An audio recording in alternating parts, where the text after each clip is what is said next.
உங்களில் யாருக்காவது சின்ன வயசில் பெரிய ஸ்போர்ட்ஸ் பர்சன் ஆகணுன்ற கனவு இருந்திருக்கா? இல்லை இப்போது ஆகணுன்ற கனவு இருக்கா? Then this is for you. இந்த ஒளிப்பதிவு உங்களுக்காக தான்.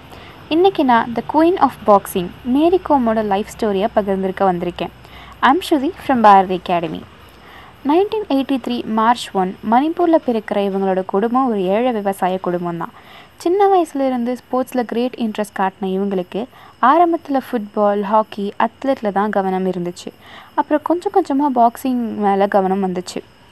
மணிப்பூரை சேர்ந்த டிங்கோ சிங் இவங்களோட பெரிய இன்ஸ்பிரேஷன்னு சொல்லலாம். ஆரம்ப காலத்தில் விமனும் பாக்ஸிங்கில் பார்ட்டிசிபேட் பண்ணலான்னு தெரியாத அவங்க எப்போ தெரிய வந்துச்சோ அடுத்த நாளே ப்ராப்பராக கோச்சிங் எடுக்க ஸ்டார்ட் பண்ணுறாங்க. 2000 மணிப்பூரில் கண்டக்ட் பண்ண ஸ்டேட் லெவல் பாக்ஸிங் சாம்பியன்ஷிப்பை வின் பண்ணுறாங்க. ஆனால் அதை வீட்டில் ஷேர் பண்ணிக்கவே இல்லை. காரணம், வீட்டில் அவங்க பாக்ஸிங்கில் பங்கேற்கிறதுல கொஞ்சம் கூட இஷ்டம் இல்லை.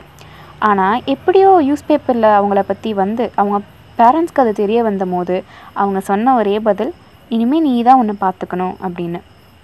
நம்ம எல்லாருக்கும் தெரியும் ஒரு ஸ்போர்ட்ஸ் பர்சனுக்கு டயட் எவ்வளோ முக்கியம்னு.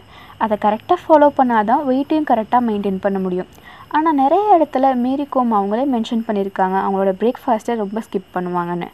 ஆனால் அந்த கஷ்டத்தெலாம் தாண்டி கரெக்டாக வெயிட்டை மெயின்டைன் பண்ணி தான் எல்லா காம்படிஷன்லேயும் பார்ட்டிசிபேட் பண்ணியிருக்காங்க.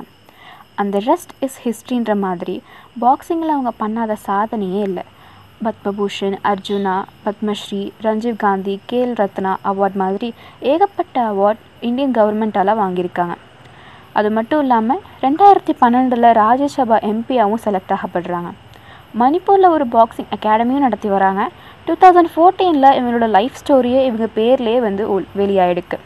இவங்களோட ஒரு பெரிய சாதனையே AIBA விமென்ஸ் வேர்ல்ட் சாம்பியன்ஷிப்பை 6 முறையும் வின் பண்ண ஒரே பெண்மணி இவங்க தான். இன்ஸ்பைரிங்கில் இதே போல் பல சாதனை பெற்ற பெண்மணிகளோட கதையை தெரிஞ்சுக்க stay connected with Arivalai podcast. Thank you.